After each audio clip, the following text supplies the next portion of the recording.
আসসালামু আলাইকুম বন্ধুরা, নাইস কিচেন উইথ ব্লগ চ্যানেলে সকলকে স্বাগত। আজকে আমি নিয়ে এসেছি বাঙালির বিখ্যাত সেই মিষ্টি দইয়ের রেসিপি, যে দইটি আপনারা বাড়িতে খুব সহজভাবে বানিয়ে নিতে পারবেন। এটি কোনো বানানোর ঝামেলা নেই, আর খুব সহজে এটি খুব সামান্য উপকরণে বাড়িতে আপনারা বানিয়ে নিতে পারবেন। রেসিপিটি হবে মুখে লেগে থাকার মতো, অবশ্যই একবার হলে বাড়িতে ট্রাই করে দেখবেন।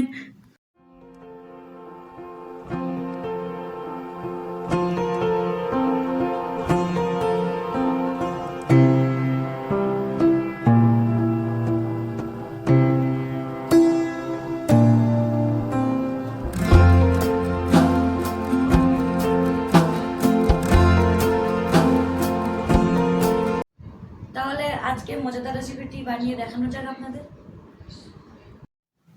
দেখুন, এখানে আমি মিষ্টি দই বানানোর জন্য এই যে কিছু টক দই নিয়ে নিয়েছি। এই টক দই থেকে আমি জলগুলোকে বার করে নেব। এটা আপনারা কোনো পরিষ্কার কাপড়ের সাহায্যে জলটি বার করে নিতে পারেন, কিংবা এরকম ছাকনা দিয়েও বার করে নিতে পারেন। আমি এরকমভাবে জলটি ঝরতে দিয়ে দিলাম এদিকে। এটি আমার জলটি ঝরতে থাকুক এদিকে, আর ওদিকে চলুন আমি কি করি দেখুন। এই যে দেখুন, আমার জল ঝরছে এদিক থেকে। আর এখানে আমি একটি কড়াই বসিয়ে দিয়েছি। কড়াইটি আমার গরম হয়ে এসেছে। কড়াই আমি দিয়ে দেবো হাফ কাপ মতো চিনি। চিনিটিকে আমার ক্যারামেল বানিয়ে নিতে হবে। তো চলুন, চিনিটিকে আমাকে ক্যারামেল বানানোর জন্য চিনিটাতে কোনো জল দেবো না, আমি নাড়াচাড়া দিয়ে এটাকে আমি গ্যাসটিকে একটু কম করে নাড়াচাড়া দিয়ে এটিতে আমি ক্যারামেল বানিয়ে নেব। এটিতে কোনো জল ব্যবহার করব না আমি। তো এটি ক্যারামেল আমি বানিয়ে নিচ্ছি, চলুন দেখুন। আর এটি ক্যারামেল বানানোর টাইমে একটু একটু গোটা গোটা হয়ে আসবে, এটাতে কোনো ভয়ের কোনো কারণ নেই। আবার এটা নাড়া দিয়ে থাকতে হবে, তাহলে এটি গলে গিয়ে ক্যারামেল হয়ে যাবে খুব সুন্দরভাবে তৈরি। চলুন দেখুন আমার কীরকমভাবে ক্যারামেল হয়।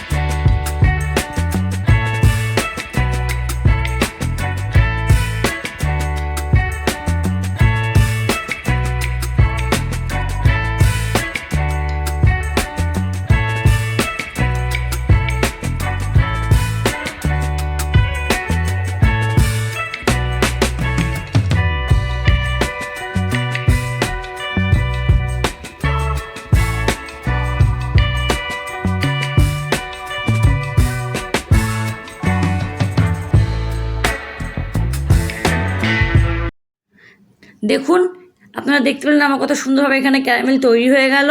তাহলে আর চলুন, এবারে আমি একটু অল্প অল্প করে দুধ দিয়ে দেবো। এখানে একটা কথা, একসঙ্গে সব পুরো দুধ দিয়ে দেবেন না, তাহলে হাত পুড়ে যাওয়ার ভয় থাকে। অল্প অল্প করে দুধটি দেবেন আর নাড়াচাড়া করে নেবেন। এই যে আমি অল্প অল্প করে দুধ দিয়ে এটিকে নাড়াচাড়া করে নিলাম। এখানে আমি মোটামুটি 1 লিটার দুধে এটি দই বসাবো। তো আমি অল্প দুধ দিয়ে প্রথমে এটাকে নাড়াচাড়া করে ক্যারামেলটাকে তলে লেগে যেতে পারে, চিপকে যায়, ওইটাকে নাড়াচাড়া দিয়ে আমাকে ভালো করে, এই দুধটি গরম হয়ে গেলে ওটাও গলে যাবে। গলে গেছে পুরো আমার, দেখুন। এইবারে আমি কি করব, আমার গলে গেছে। এইবার আমি সব দুধগুলোকে অল্প অল্প করে দিয়ে দেবো। আমার ভালো করে এটি গলি নেওয়া হয়ে গেছে। এবার আমি দুধগুলি অল্প অল্প করে দিয়ে দেবো। আপনারা আপনাদের পরিমাণ হিসাবে, দুধ থাকলে দুধের পরিমাণ হিসাবে চিনি ক্যারামেল করবেন। মিষ্টিটি সম্পূর্ণ আপনাদের উপর নির্ভর করে। আপনারা মিষ্টি আপনাদের প্রয়োজন অনুযায়ী ব্যবহার করবেন। দেখুন, এখানে আমি দুধ দিয়ে নিয়েছি। দুধটিকে আমি ফুটতে দিয়ে দেবো। দুধটি ফুটে আমার গাঢ়ত্ব, দুধটিকে আমাকে ঘন করে নিতে হবে এবং দুধটি কম করে নিতে হবে। চলুন দুধটিকে আমি ফুটিয়ে কম করে নিই।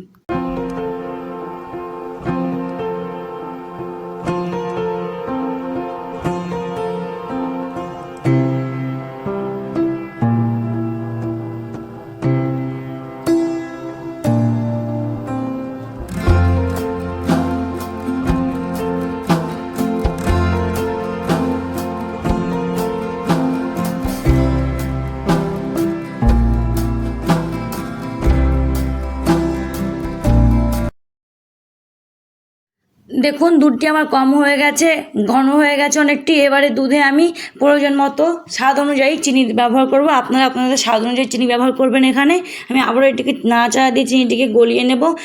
গলে গেছে চিনিটি আমার, দুধের সঙ্গে ভালো করে চিনিটি মিক্স হয়ে গেছে। এবার এটি আমার হয়ে গেছে, এটিকে আমি নামিয়ে নেব। নামিয়ে এটিকে আমি ঠান্ডা করে নেব। আর চলুন আমি কি করি দেখুন। এখানে আমি যে টক দই থেকে জলটি বার হতে দিয়েছিলাম, জলটি অনেকটা বেরিয়ে গেছে, দেখুন পুরো জলটি বেরিয়ে গেছে আমার। এই যে দেখুন, এই দইটিকে আমি এবারে একটি পরিষ্কার বাটিতে নিয়ে নেব আর এবং এটিকে আমি ভালো করে এটিকে ফাটিয়ে নেব। এই যে দেখুন ভালো করে এটিকে আমি ফাটিয়ে নিচ্ছি। ফাটিয়ে নিতে হবে আমার, যত ভালো ফাটাবো তত ভালো দইটি আমার বসবে। এই যে আমি ভালো করে এটিকে ফাটিয়ে নিলাম, এটাও ভালো করে ফাটানো হয়ে গেছে। এই যে, আর এই যে দই থেকে জলটি বেরিয়েছিল এটিকে ফেলে দেবো না, এটিকে আমি রেখে দেবো। এটি দিয়ে আমি ছানা কাটাতে পারি, কিংবা এটি দিয়ে আপনারা রুটির জন্য আটা মাখিয়ে নিতে পারেন, তাতে করে রুটিটি নরম হবে। এই যে দেখুন দুধটি আমার ঠান্ডা হয়ে গেছে। দুধে একটি আঙুল দিয়ে দেখবেন যে আপনার মনে যদি মনে হয় যে হ্যাঁ হালকা গরম আছে, মানে আঙুল দিয়ে বোঝা যাবে যে এটা গরম ছিল, এরকম পরিমাণ গরম থাকলে তখন একটু দুধ নিয়ে এটিকে ভালো করে আবারও গুলিয়ে নেবেন, যে স্মুথলিভাবে একটু ব্যাটার টাইপের দেখতে হবে, এরকমভাবে গুলিয়ে নেবেন। এই যে দেখুন আমি করে নিলাম। এবারে এই দুধের সঙ্গে আমাকে এটা মিশিয়ে নিতে হবে। দুধটিকে সঙ্গে মিশিয়ে নেওয়ার পরে আমাকে ভালো করে আবারও দুধের সঙ্গে মিশিয়ে নিয়ে ভালো একটু ফাটিয়ে নেওয়ার মতো ফাটিয়ে নিতে হবে। দেখুন যত ভালো ফাটাবেন এবং যত ভালোভাবে এটিকে মিশিয়ে নিতে পারবেন তত ভালো দইটি আপনার বসবে। দেখুন আমার হয়ে গেছে। এবার আমি একটি মাটির পাত্রে আমার দইটি বসিয়ে দিলাম। আপনারা চাইলে আপনাদের পছন্দের মতো কোনো পাত্রে বসাতে পারেন, আমি এখানে মাটির পাত্রেই বসিয়ে দিলাম। এই যে দেখুন এইখানে আমার দেওয়া হয়ে গেছে এটি। আমি মাটির পাত্রে এগুলিকে বসিয়ে নেব। চলুন।